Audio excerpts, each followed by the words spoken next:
I'm so lost in this dunya, but I'm about to play this dunya. The Deen is a key to this dunya. Yeah. Cause I got Allah who is king of dunya. Yeah. I got Allah who is king of you dunya.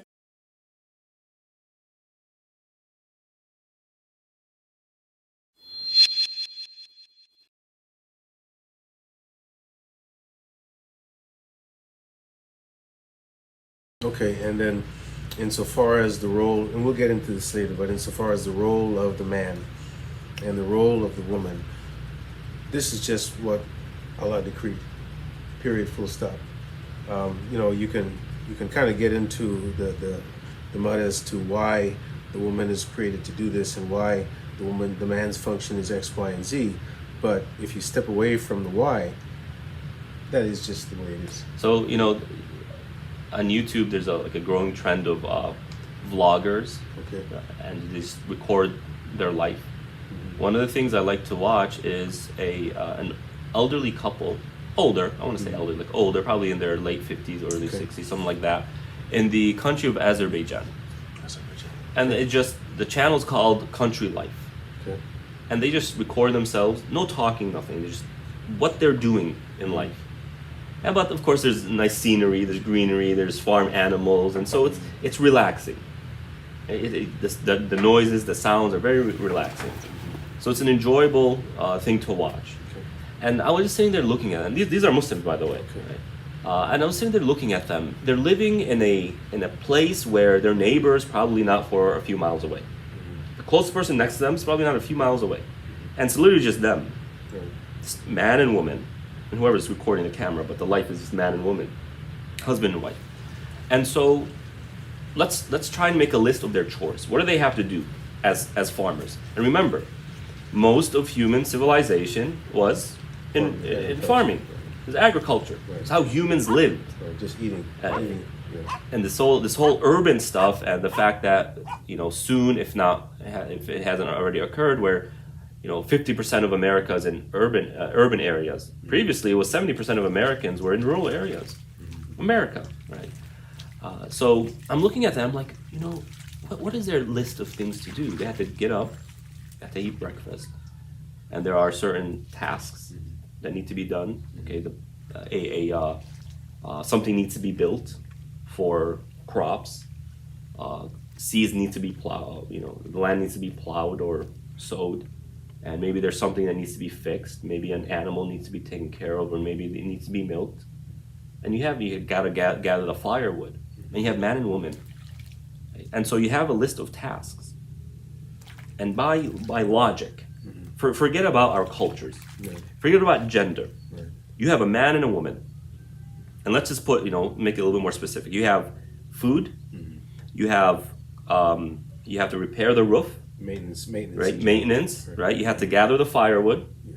And let's put a fourth one, you have to, let's say... you got to harvest food and you got to cook and prepare food. Right, so let's say you have these four. And cleaning. Cleaning, because let's say the fourth one is cleaning. Yeah. So, man and woman, if they want to do this in the most efficient and least time consuming and least energy consuming way, who's going to do what? Who's going to do what?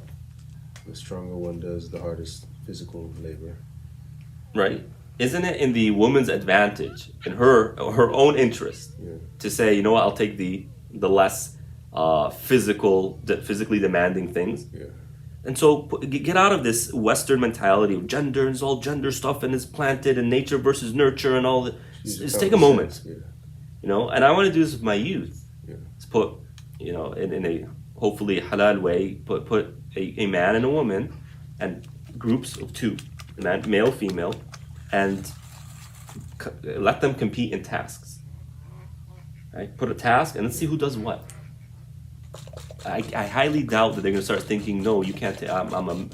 Why are you taking this? Do you think you're a man and better? Yeah. It's not. It's like there's a competition. There's a mindset. I need to do this quickly. Right. I need to beat the other. Right. Who's going to do what? Well, the one who's more capable of doing X is going to do X, and the one who's more capable of doing Y is going to do Y. Right? And so, this is how humans were. Right. Without all the philosophies and liberalism and all this stuff. Yeah, and this Pretty is how we simple. are. This is how we are. Simply, we're acting against nature because of whatever cultural and educational indoctrination that is taking place. So you have all this. Oh, this is men enforcing this on it. Go live in the rural areas and see how they work. Right. It's pretty rational. Makes sense. Yeah. I've come across cases where when a father spoils his daughter, Yeah. it becomes extremely difficult for her to attach herself to another male figure. Right. It doesn't do the same thing. Not just that, it's like I have everything with my father. He's already told me I'm so beautiful. Right. He's already made me feel like a princess. Yeah. And therefore, when the man starts trying to do that, it's like, okay, there's nothing new here. Yeah. And it's like, oh, who cares? Right? And I think what happens a lot of times when these young ladies who get extremely get attached quickly, perhaps, and again, please comment and let us know, it's that in a lot of our cultures, especially Middle Eastern and South Asian cultures, the father shows like little to no emotions towards his children overall. And so the daughter never hears this from her father. He never hears, and so as soon as she has an opportunity where I can actually start hearing this, she might commit a little bit too quickly, and she might become attached a little bit too quickly. So when I talk to the youth, dating to them, they ask, why can't we date? Why can't we this and that? Yeah. What I've come to learn is not that they're looking to just become sexually active. That's not how they see it. They're looking for affirmation. They're looking for affection. I just want someone who can show me affection. Which begs the question, how much affection are they receiving from their parents? Right? And of course, we don't want to be too affectionate to where it's nothing new, it's not unique. But at the same time, we'll not just deprive them of any affection to where they're just looking for anything or anyone to just latch onto and feel affection. Right. It's interesting because we've kind of waded into the second part of the conversation, which is about the internal, because we started with the physical, right? And so when we're talking about the brothers, we're talking about, because we can flip this upside down, which is, okay, brothers are attracted to. We have to go. Continue your statement. Okay.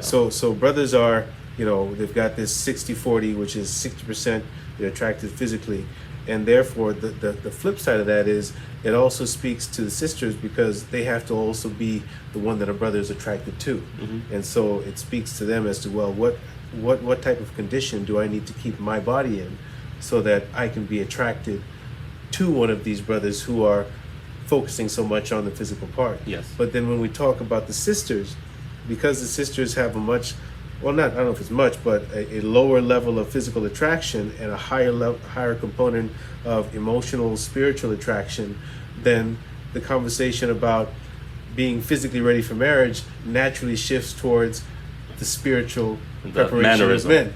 And that's the next part of our talk. Yep.